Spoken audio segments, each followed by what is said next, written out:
It's your 716 Uncle P from the world famous podcast, Men of a Certain Age. Please like, share, and subscribe. Peace and greetings and welcome into the latest episode of Men of a Certain Age, The Soup. Today we got a two-man team. We rolling Ace Deuce this week. Of course, you got me, Les, and then I got my man DL choking over here real hard one time. How you, my G? I'm all good, man. I'm just trying to recover from last night. As you can tell, I'm a little bit worn for the wear, but I'm here. You know what I'm saying? It'll be a two-man show. We could go with Kobe and Shaq, or we can go out Michael and Pippen, or however you want to put it today. And let's get it done. We're going to make it do what it do, baby. So once again, welcome in. Please share and subscribe to this latest episode of The Soup. And this week, man, we got a nice stew of soup boiling for y'all. We got Marilyn Mosby in this particular episode. Big Baby Davis makes an appearance in the soup, man. And then we got to talk about Mr. Cameron as he made an appearance on CNN this week. And then also one of your favorites, I say this jokingly, Charlemagne makes another appearance on the soup this week. And then also we're going to talk about old Mr. 45 this week. Old Agent Earns made an appearance in the Boogie Down, man. He took it to the Boogie Down Bronx this week, man. And then last but not least, we're going to circle right back to the A, man, because there's some shady business going down in the A with regards to home ownerships and different things of that nature. And I know you got a lot to say on that tip.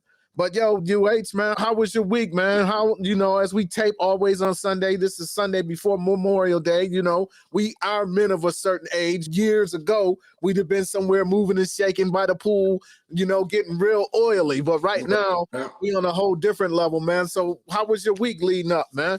It was good, man. I got a lot of stuff done at work this week. Got a chance to actually went to court Wednesday night, so I got some stuff done over there. Man, my weeks are usually pretty cool.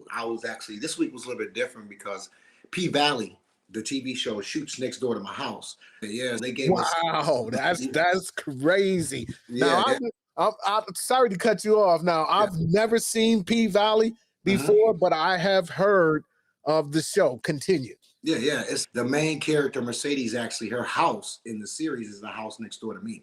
So they actually paid us a little bit of money to get out of here for a couple of days. And we went out to Douglasville, chilled over there. Came back yesterday morning. That was basically it, man. But I like being at my house, man. And even though the spot we were staying at was very good, very luxurious, I'm glad I had the option. It's nothing like being at home. So I'm glad to be back. Shit, as they say, home is where the heart is. You know what I'm saying? Right. And shout out to our third partner, man, Panero. He's not going to be on this particular episode because he is attending a wedding. Shout out to the groom and the bride. Much blessings for y'all. And he will be back on our next episode of The Soup. So, P, travel safe, man. We'll see you when you get back. So, UH, man, as we go ahead and dive into this particular episode, man, we have the state's attorney for the city of Baltimore, Maryland, Miss Marilyn Mosby, is in the news. Well, has been in the news for the last year or so, but has come to a head. Now, are you familiar with the DA, Marilyn Mosby from Baltimore? Yeah, I am. She's actually the DA who headed the and so she obviously drew a lot of disfavor from the law enforcement around there, and it's just different that she's on that side of the table now.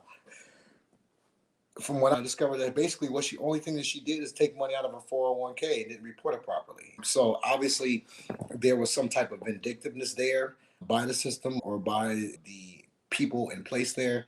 I wasn't happy to hear about that at all. So she's the state's attorney. So the federales came after her for this alleged fraud that she was charged for.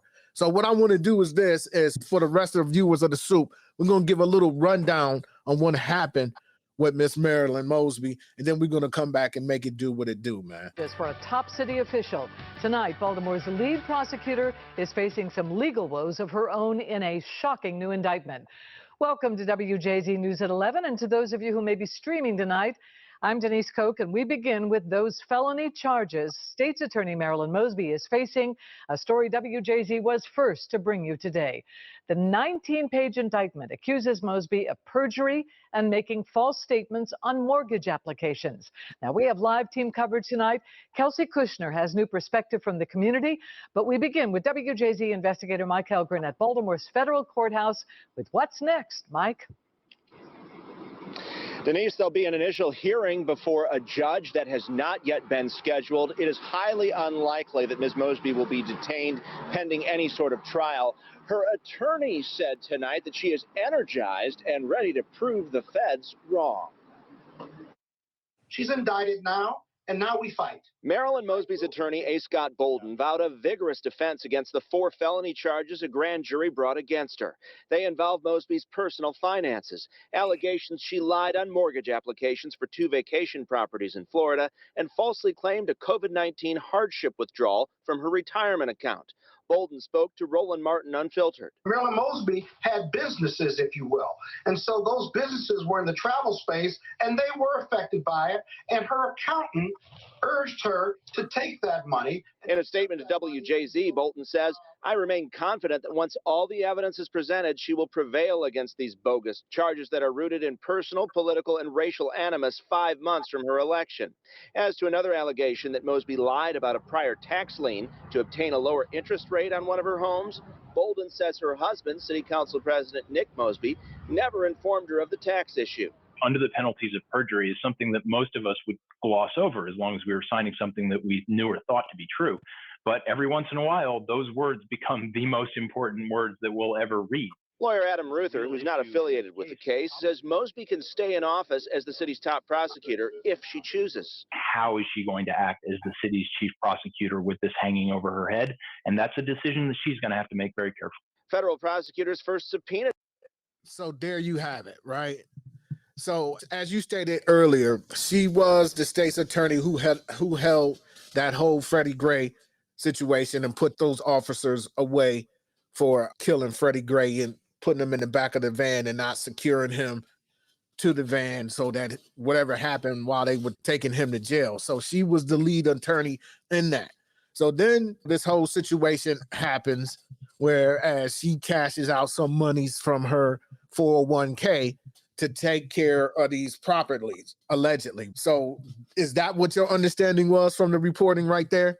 Yeah, also that the feds are tough, man, because it looks like they're trying to get her on some other tax stuff too with the properties and falsifying information and the taxing. It's just paperwork. People talk about your I's and T's, and that's what I'm very familiar with the importance of filling out paperwork correctly, because at my job, or what I do, I should say, if I fill out something wrong, and say, for instance, I have the wrong person arrested, literally, I can get arrested for that. You know what I mean? So I think it's a bit strong to pursue her to that extent, but if you dig deep enough on anybody, you're going to be able to find it. For sure. You could say that she was targeted. Her paperwork was scrutinized extra hard. She's taking this hardship during COVID when she's a U.S.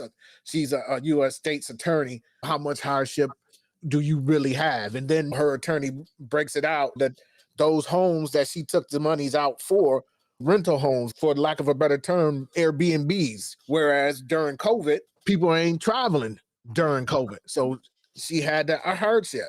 It's funny. And as you said, if your paperwork is not to the letter and they want to find something, they will find it. So we're bringing this to the head right here. And also now that was not years ago, but months ago, that first report went out. This past week, the ruling came down. So let's see what type of ruling she got. All right. Today was decision day in Baltimore, where a federal judge was sentencing former Baltimore State's Attorney Marilyn Mosby. Prior to the sentencing, supporters of Marilyn Mosby held a news conference outside of the courtroom. We live streamed that event on the Black Star Network. And again, there were so many folks there standing with her, cheering her on. She had, of course, been on this show last week, had done a number of different interviews talking about, of course, wanting to plead her case. Do we have what she had to say? All right, let's roll it. Ben Crump was going to be Proverbs 3:5-6. Trust in the Lord And with you all know your this. heart. Lean not on your own understanding. Submit to him in all of your ways, and he will make your path straight. I just want to say from the bottom of my heart, thank you. Thank you for the fight. Thank you to everyone who signed that petition. Thank you for the federal public defender team that so eloquently advocated on my behalf. Thank you. I swear God sent angels into my life to see me when I felt like I wasn't being seen. And I'm just so grateful to each and every one of you, to the 14 civil rights organizations that have signed on to that pardon. Urban League, NAACP, Win with Black Women, my brother, Ben Crump. I tell you, my sister, Angela Rye, Monique Presley. There were so many, Latasha Brown, Kim Gardner, all of the folks that came out today. And I would be remiss if I did not acknowledge those of you locally who were fighting for me from the beginning. Sheena's, the Hakis, the Earthas, the Bills. I'm just so incredibly grateful. Reverend Slayton, thank you. We love you. So there you have it. She got a suspended sentence, but 3 years supervised release. So let's just say this. She better not be blowing the bogey, you know what I mean? Or fucking with no powdery substances or anything of that nature for those 3 years. Because believe me, as Capadonna would say, weed in your piss and parole got to have it. that ain't a good thing, man. That's good. It's good that she got the sentencing that she got. She was very fortunate. She was very fortunate in that. She has some powerful people on her team working for her, as well as her legal expertise as well. Probably played a big part in her defense. Shout to her for getting that sentence, man. In other news, with being in the judicial system, man, Big Baby Davis. Did you see or have you heard what happened to Big Baby? Yeah, he was trying to run a scam on a NBA PA help system, right? And from what I understand, he got caught and he got to do what, 40 months, 50 months, 60 months, something like that? 40. He got banged in the head with 40 months with this alleged insurance scheme. So Baby was on with Van and Rachel Lindsay, and he went into it. And the reason why I'm bringing this up is, in another instance, you've got Mr. Brett Favre who defrauded the state of Mississippi for $8 million. So let me show you the side by side of the two before we listen to what Baby had to say to Rachel and Van. So you see here, former NBA player Big Baby Davis sentenced to 40 months for defrauding the league in an insurance scheme. And then you got Brett Favre here, who defrauded the state of Mississippi for $8 million. And obviously, nothing at all has happened to Mr. Favre, Brett Favre. But let's see what Baby Davis had to say with regards to this whole situation, man. Bit about it before. Joining us in person on the podcast is none other than Glenn Big Baby Davis. Yes. We're pleased to have you here. Thank you for coming. It's a pleasure to be here. I'm a fan. I've watched you guys grown, see the work you guys been doing. My cousin here. And I'm very proud of you, man, representing for Baton Rouge. Appreciate it. We talk a lot of Baton Rouge on the podcast. Look, cuz, man, I'm concerned. Word came down that you got 3 years, you have 40 months based upon you were convicted earlier, alleged scheme to defraud the league's healthcare benefit plan. Me and you had talked about this, and you had told me. Now, just for people that know, there was a NBA players that were involved in an alleged scheme to defraud the insurance benefits plan. There's been some sentences handed down. Terrence Williams, the ex-player, got 10 years. Damn. Behind him, I think, got 18 months. You got 40 months. There are a lot of people caught up into it. You've also been ordered to pay $80,000 in restitution. So, mama, my sister, everybody we heard, we were very sad, very concerned. But then when you reached out, you said that you wanted to tell your story. And I think for a lot of people, they would be wondering like what your story is. So I guess my first question would be, what do you feel like is being said about you that's not true? What do you feel about where are people getting it wrong? What is your story? My story is the fact that I never defrauded the plan, and my intentions were never to defraud the plan. I had an injury in 2015 where the Los Angeles Clippers didn't tell me my ankle was broken. So I took it upon myself as a player, and I took it on myself and also the education that they gave me on my foot, that the fact that it wasn't broken, so I kept playing. And I shot my foot up 3 times to play, and my foot was broken. I didn't know. I would have never shot my foot up if they would have told me it was broken. I would have never tried to play. And so me trying to play, it did more damage to my foot. And I didn't realize that until after the exit meeting. They didn't tell me my foot was broken. I had to find out from my own research and people in Baton Rouge that, hey, your foot's broken. And so now as a free agent, that's different, right? You're by yourself, you're rehabbing by yourself, and at the same time, life is hitting you, right? Going through a divorce. My agent's brother got shot, Daryl Hamilton from Baton Rouge. Yeah. It was a lot going on, and it put me in a big depression where you can see it, where you can see where there's an assault charge, there's a drug charge that I had that went away because weed is legal now. So it's just, I knew he was high. So just listening to that first couple 5 minutes or so, not even 5 minutes, couple 60 seconds or so, do you think he would have a case against the Clippers for malpractice? Yeah, it sounds like it. And I wanted to go back to the Donald Sterling thing. Was Donald Sterling the president thing? And we know that obviously he has a history of racism. That's I think so. I think that's malpractice. You can't misdiagnose somebody and then be upset with them for finding other ways to get treatment. Doesn't make any sense.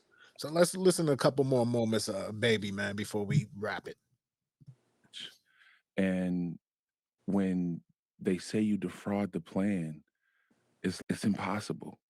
Because of my background and my injury and what happened, I had a real injury. And when you're having a real injury, you're coming from a place of not trying to take, I'm trying to get what is old when I'm old.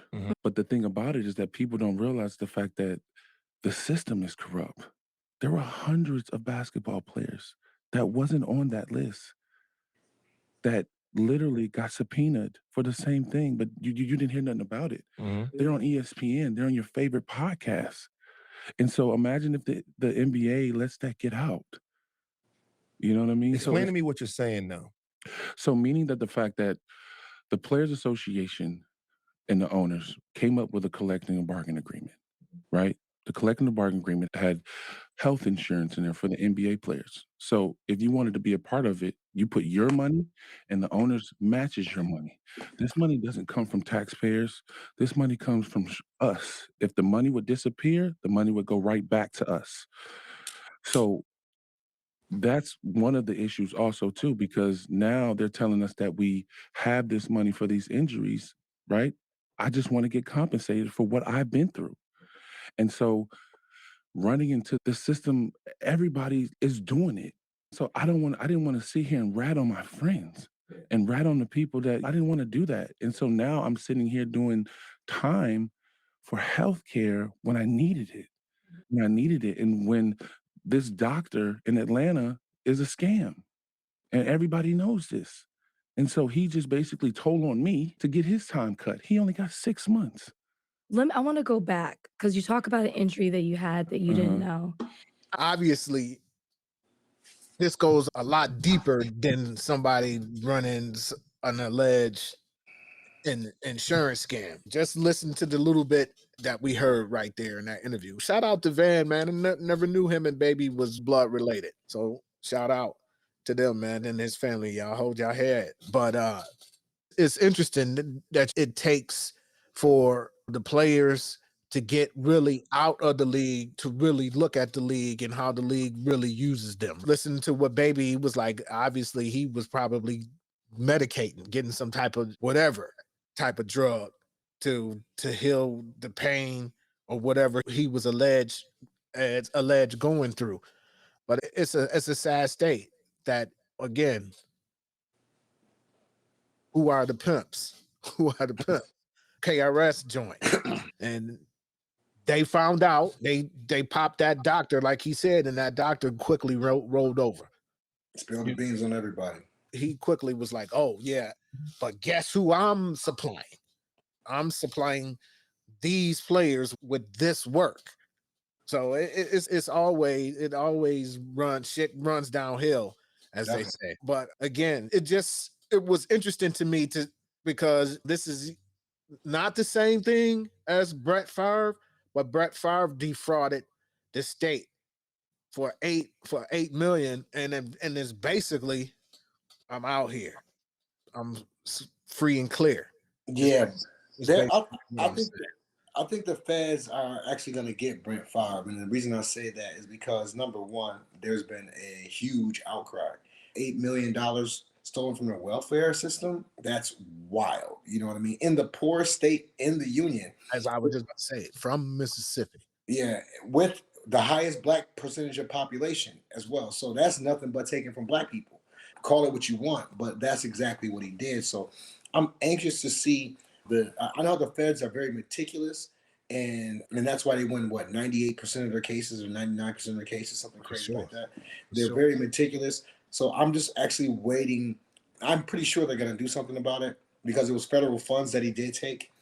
It was federal funds that were allocated to the state of Mississippi through the welfare program, and obviously they dipped into that pot. So it's going to be interesting to see how the feds actually handle that and when they handle it, but I'm pretty sure they are going to. So as we continue on, man, we are men of a certain age. There's no doubt about it. With certain things that we would have done, that we did do, or certain things that we subscribed to or laughed and giggled at when we were younger, right now in life that we look at it and say, man, that's some old sucker shit. What's on you? What did you gain from that? You are a person, and then you look at people and you're like, yo, this dude is my age. Or, you know, this is not somebody that's my son's age, you know what I mean? Or younger. This is a grown ass man acting crazy. I felt as it was crazy and mad disrespectful. I don't know what your take is on it, but who I'm referring to, man, I'm referring to Cameron. Cameron made an appearance on Abby Phillips' CNN show, and she brought him on to obviously discuss Puff. But what I want to do is this. I want to play the clip first, and then we're going to come back and do what we do. Thanks for being here. First, when you saw that video of Diddy, Cassie in that hotel, did you recognize that Sean Combs? What I want to say, first of all, when I seen the video, everything in the video is egregious. I'm against. I don't support all the charges that's alleged against him. I don't support any of that trafficking, minors, domestic violence. I'm totally against it. So when I seen the video, yeah, I was upset with it. Being that I know him, he's not necessarily a friend, but yeah, I was upset when I seen it. But did you recognize everything him? I just said? Did you recognize that kind of anger at all from your experiences? I don't know like that. What do you mean? Do I be recognized? Did I recognize him? I seen him. What do you mean my experiences? I seen him and I thought it was disgusting. I didn't do a zoom in to see if it was really him or nothing, but he admitted it was him. So yeah, it was him. What did you think about the apology that he gave in that other video? Ain't me for this. The apology ain't for me. It decides for Cassie. What I think about it don't matter. He ain't do nothing to me. Cassie, need to ask Cassie if she accept the apology. I told you how I feel. I said what I said. Wow. I want to play a conversation that you had on your podcast back in September with Mace. Listen. Yeah. When you had your record deal, why did you take me to Biggie Smalls and not Bad Boy? Man, it's almost gonna bring me to tears to say this. I just, being that I saw you as such a good friend, I wanted to put you with somebody I knew with. Thank you, man. I really appreciate that. A lot of people ask me that on Instagram, man. Don't have me just out here crying and shit, man. I don't want to get emotional in here, man. Instantly, I knew Biggie would do right by you. Can you tell us a little bit more about that? Is there something known in the industry about how Diddy treated his artists? Come on.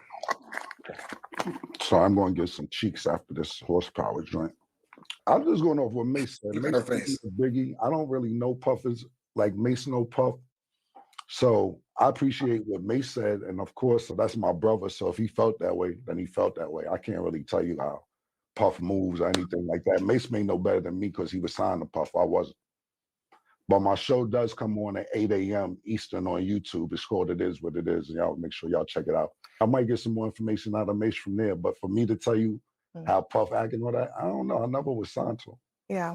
What about the industry in general? So many people have pointed out that Diddy couldn't get away with this stuff if there weren't a lot of people protecting him. Do you think that's the case? Who the talent agent for this joint? Like, you think I'll be sitting around watching what Diddy do and all this? I didn't know this was a Diddy joint that y'all invited me to. Yo, who booked me for this joint? All right. Wow, and I don't be sitting around watching Diddy and all that. Yeah, thanks. Man, come on, man. Thanks for joining us. Thank you for your time tonight. Yeah. So yeah, that's 48-year-old, 45, 40-year-old Cameron. Wow, yo. The principle of what he was saying, I can dig. Listen, I'm not really paying attention to what another man is doing. I'm not here to gossip about another man. I think that was basically his intent. But the way his delivery, his language, his demeanor was horrible for a man of a certain age. To sit there and bang the horsepower, obviously good drop for the product, but to sit there and bang the horsepower so much you get some cheeks after this is crazy. I understand keeping it real. Believe me, I do. But at some point or another, when you're in a business and you're a public figure, you have to have some type of decorum and some type of couth and savvy about yourself. And he just appeared to be the same Cameron that we listened to back in 1998. Like literally nothing has changed in the way that he put his delivery together. So that was sad to see. And obviously he's not going to be booked for any more slots on CNN because that honestly was what was embarrassing for him. I don't know if he realizes that or not, but I think that it was embarrassing that he presented himself like that. So check this out. We all know that he was told before he came on what the topic was going to be. It wasn't like they just buzzed him up and, yo, you want to be on CNN? And proceeded from there. Exactly. Secondly, do you think Abby knows who Cameron is? I think she does, but you could tell that her opinion of him wasn't very high, especially at the end of if you just watch her facial expressions throughout the interview, she's like, why is this guy here? You know what I mean? I don't know about her musical taste or anything like that, but I'm pretty sure she had some idea. Some recollection of Cameron. I heard the name or something somehow, right? The Pink. Okay. And is Cam not solid enough, secure enough not to have to pander? Because that seemed like pandering to me. We know this man is smarter than this. That seemed like he went up there and actually turned the show pony button, clicked the show pony. Because we know that he is smarter. At least I think he's smarter than that. I think that was him up there pandering to a certain element of folk. Am I wrong on that? I can see that because, like I said, he's up there trying to keep it real, having an attitude. Why have an attitude and you're on a national TV show and you're pandering, keeping up an image? I don't know, because we don't know him personally, but you don't. It seems like he's always got the same persona, and you have to be able to be fluid when it comes. You have to be able to change up. And maybe he's one of the people who like, I don't give a fuck. I'm such and such, and this is the way that I am. But when you're on a national and or international stage like he is, man, it doesn't. It's not a good look. It's not a good look.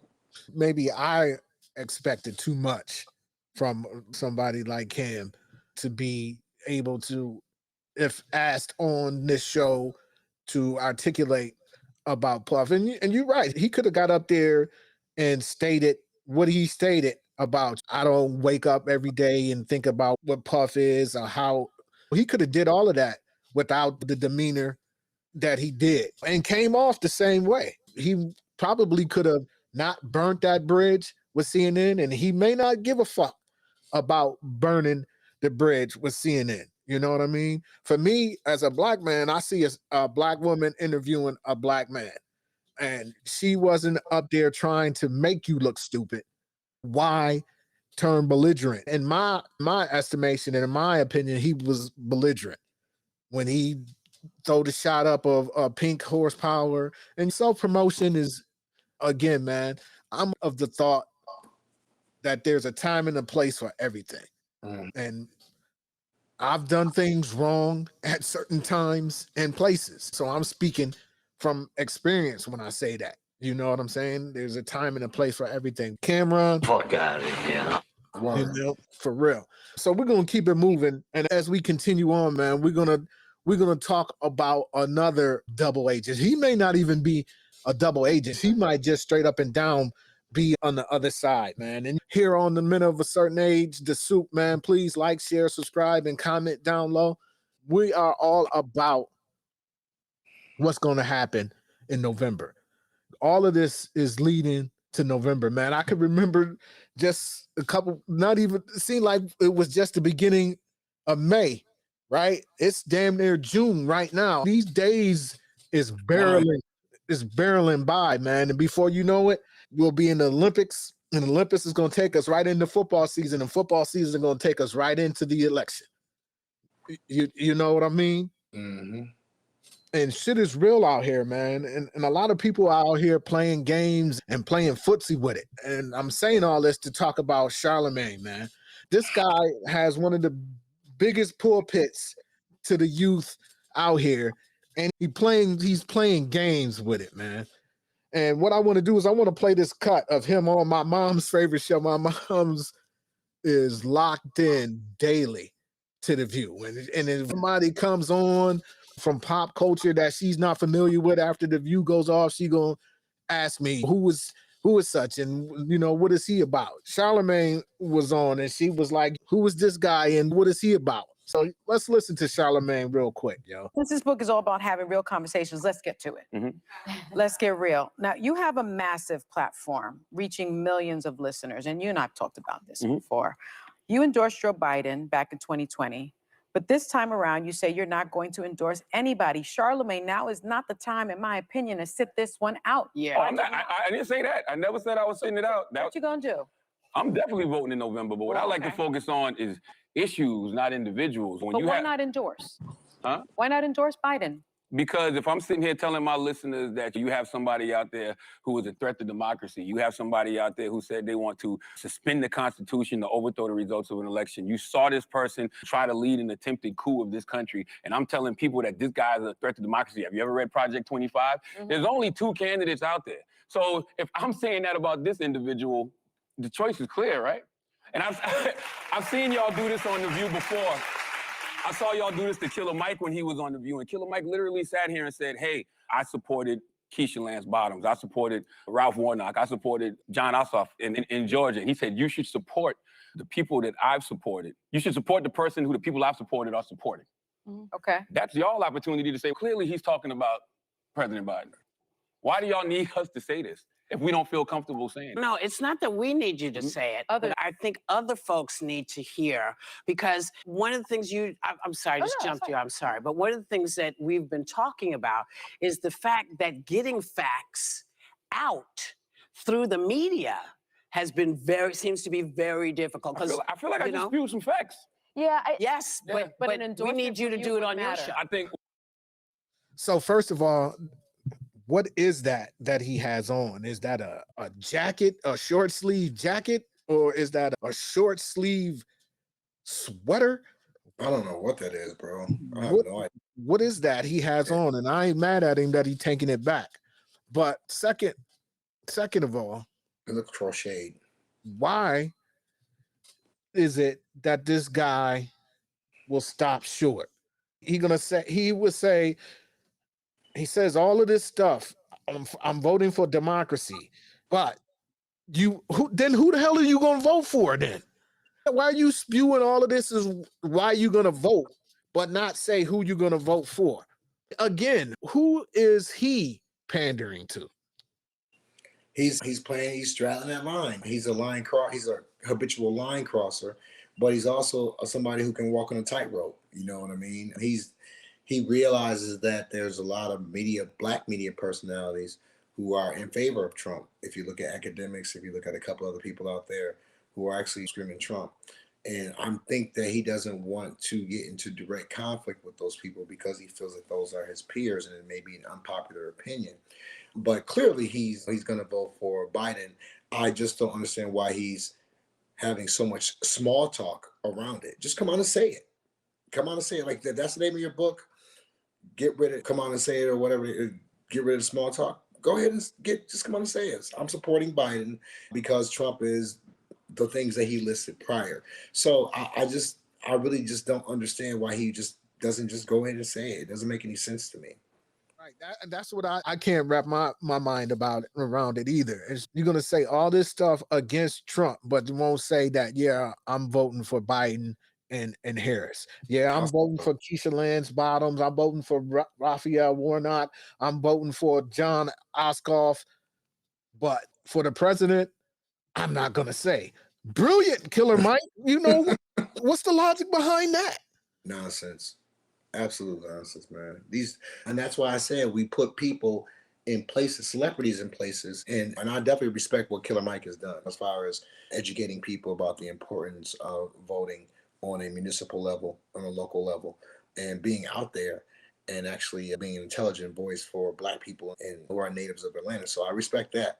However, this is not the time to dilly-dally around it. I mean, like I said last week, I really don't think he's the best person for the office, but with all things considered, of the two, he is the best choice.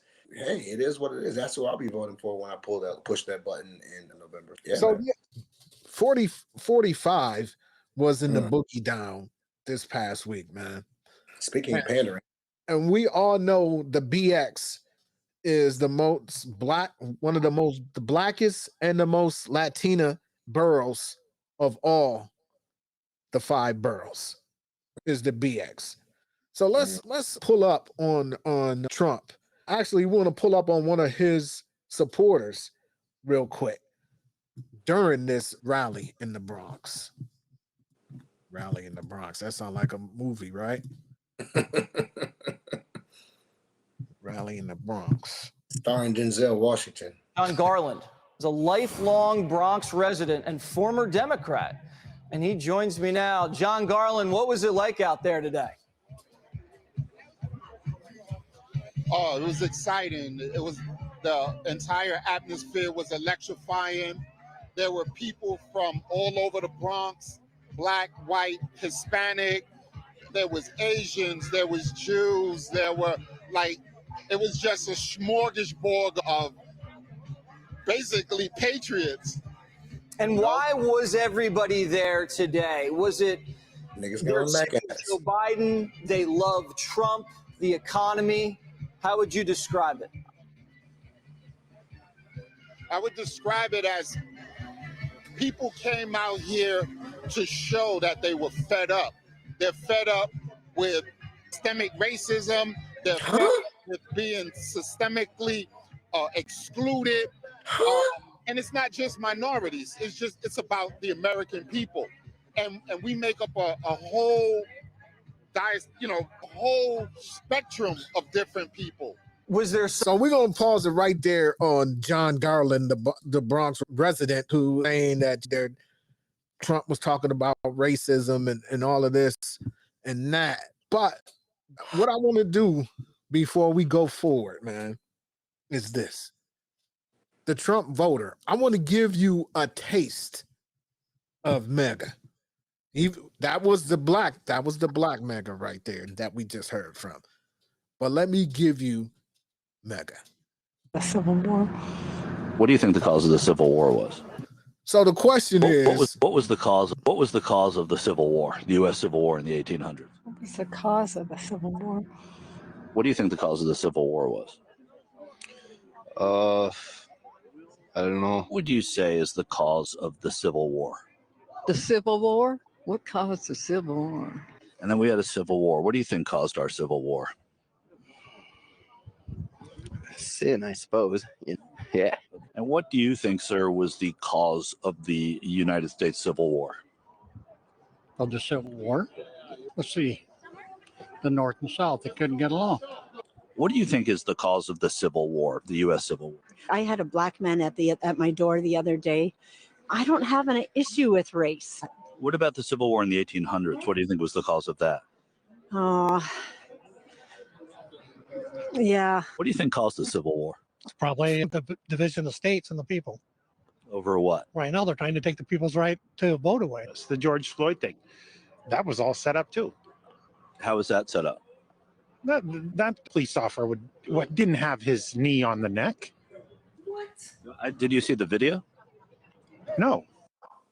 That is MAGA. Charlamagne just said that people are stupid. That is not point and case right there. These people could not answer why the Civil War happened. The one lady said, I just had a black man at my door yesterday. Like, what? And then you wonder how. You don't have to wonder how Donald Trump has these people in a cobra clutch, yo. They fucking stupid. Agnes, go grab your checkbook. Agnes, exactly. Agnes, go get it.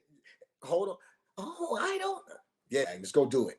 You know what's going to happen, Agnes. I'm going to go ahead and clean out your garage too, Agnes, while you're getting your checkbook. So here's, like I said, man, it goes back to education. It goes back to civics, man. And it's funny to me how certain aspects of education are so prevalent. And I see why they teach them in school, man, because there's no possible way, if you have any understanding of American history, American government, American theology, American ideology, there's no way and obviously I'm black, so we've been getting the short end of this thing. We've been at the bottom of the barrel. We've been sipping on malt liquor for 400 some odd years.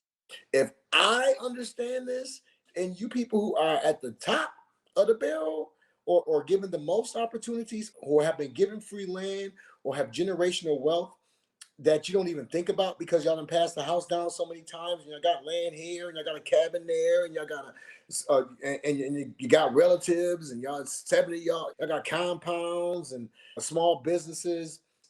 Amazing how those people don't have an idea. They're so delusioned by the society that they're in that they don't understand what that is benefiting them immensely. And what they fail to understand is if you look at the way that I think 45, or if he becomes 47, was set it up, it's going to be like an oligarchy in Russia. You know what I mean? It's going to be a class system in India. Same type of thing. It's going to be more about class than it's going to be about race. But the thing about it is that even though because it is still class to a certain extent now, but the thing about it is that if that was to happen under 45 is 47, it would be more detrimental to black people because these white people clearly have no understanding of exactly what's happening to them. And again, I'll say it, it's the city rat to the country mouse every time.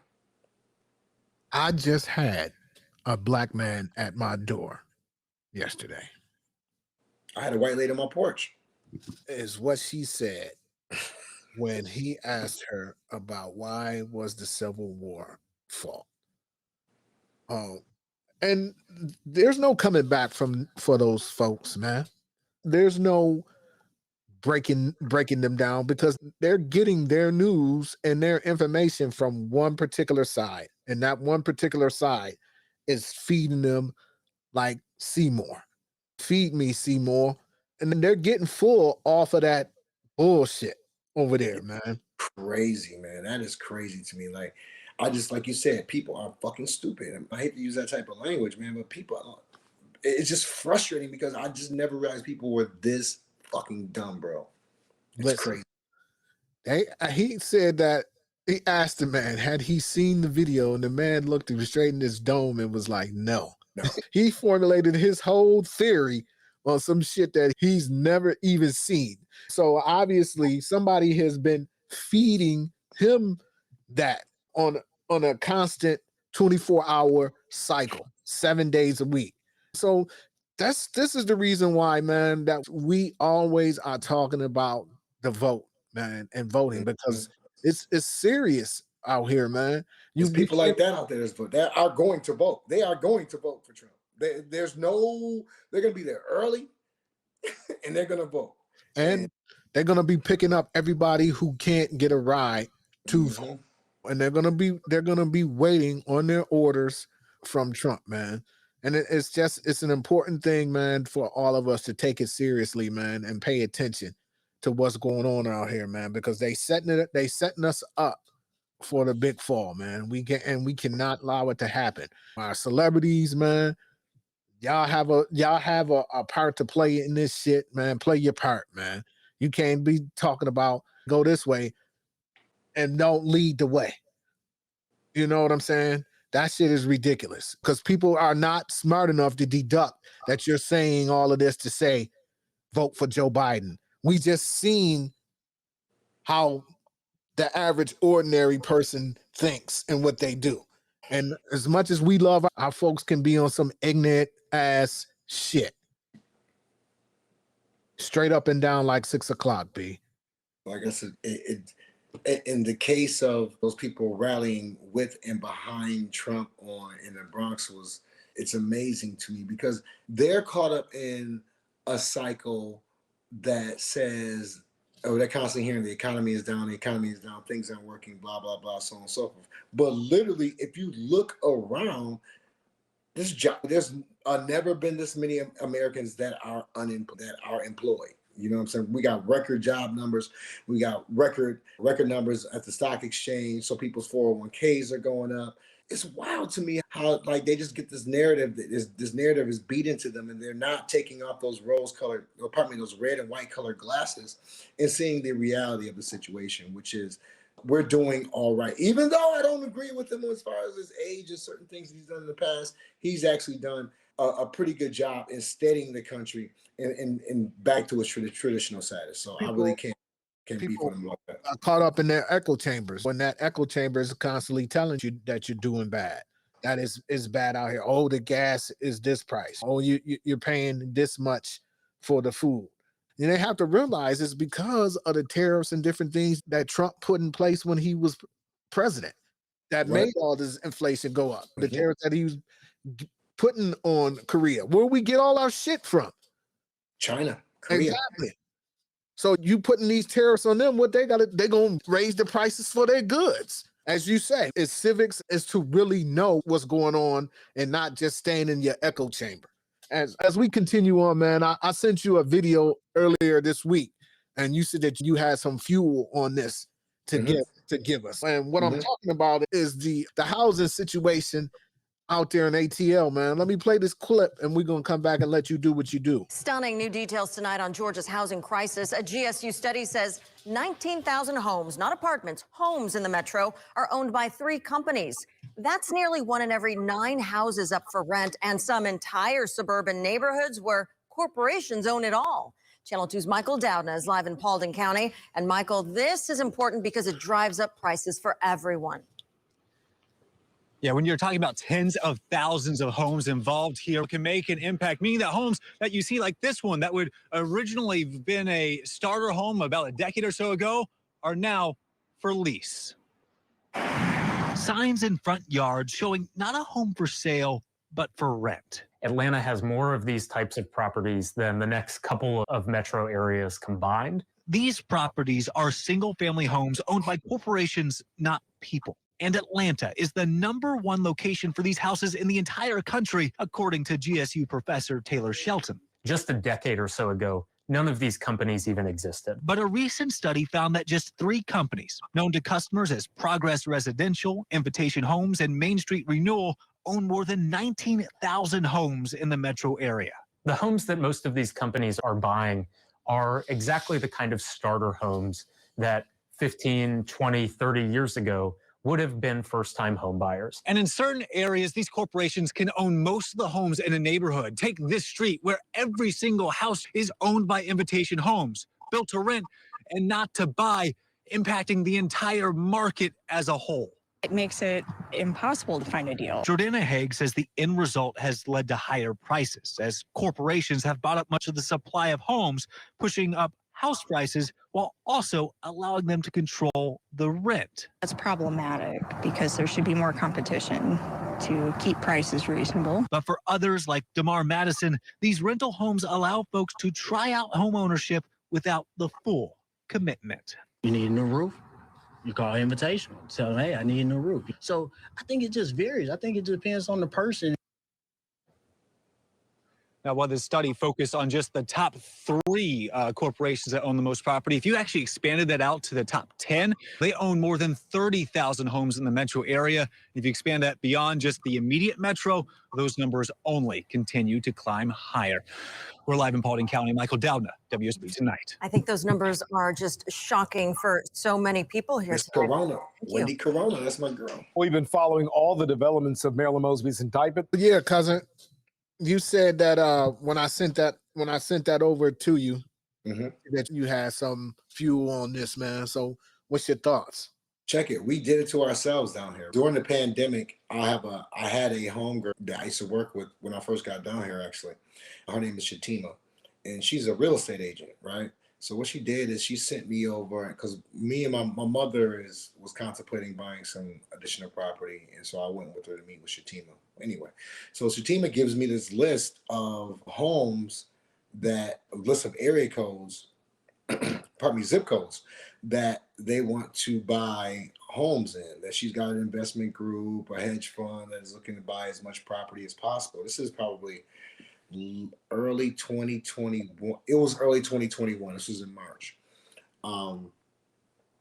Just because I remember exactly some things that are going on in my life. But so they had this list, and I really was on a different type of mission financially back then, so I really didn't comb through it. But when I actually got through it, I had my niece go through it, I think a time or two, and she was like, "Oh, everybody is taking all these basically homes have been bought. It's like somebody went through the list with a fine-tooth comb and basically bought up all the properties in those areas." It was a situation where we probably didn't realize the long-term ramifications of what we were doing or the bigger picture, but they actively had people doing that, people searching for homes, and were paying people for getting them the leads and closing the deals and things like that. So a lot of us managed to gain financially from that, but in the long run, it's costing us. The best thing one thing I always recommend to people is get a house. Because a house is, number one, it's the first step to wealth. And number two, if you have children or you have a significant other, it gives you an opportunity to leave an asset behind. You're creating an asset. It gives you a lot of power economically. So to see that there are people who won't even have an opportunity to own a home because the prices are sky high, it benefits me personally, because when I got my house, I think it was 162, and I think our last estimate was 326 or something crazy. It's something wild, like it doubled in 4 years. I want other people to have that opportunity to go ahead and actually build themselves up and have a future. Now, the guy said it's good to see if you actually want a house or not, but it's like having an expensive car. If you have an expensive car, you have to know that there's certain maintenance that goes along with it. It's the whole, you buy it, but can you afford it? That goes back to, and applies to houses as well. So I just am disappointed that we outpriced ourselves in our own market. It's crazy. That's what's up, man. Like I said, when I saw that, I was like, wow, pretty fucked up. And I know that was an Atlanta thing, so I shared it with you, and I should have known that you was already in the know in that. But yeah, this is the latest episode of The Soup, and we're going to wrap this up, man. Usually we let Cousin P give his little words to the wise before we leave.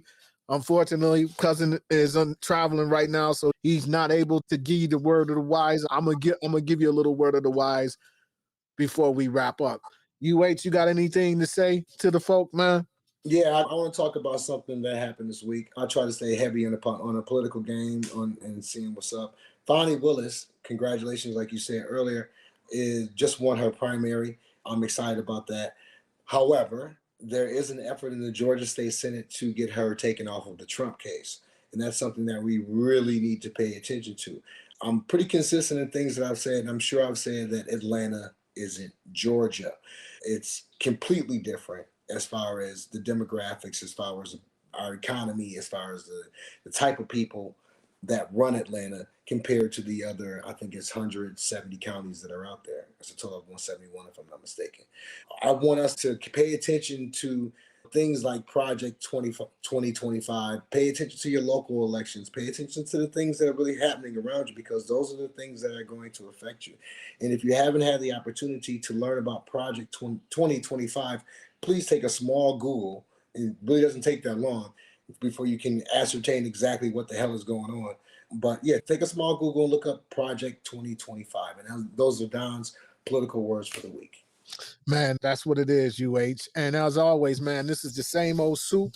We just reheating it. And the words of the wise of this week is, don't drink and drive. Have a good Sunday. No doubt. Peace.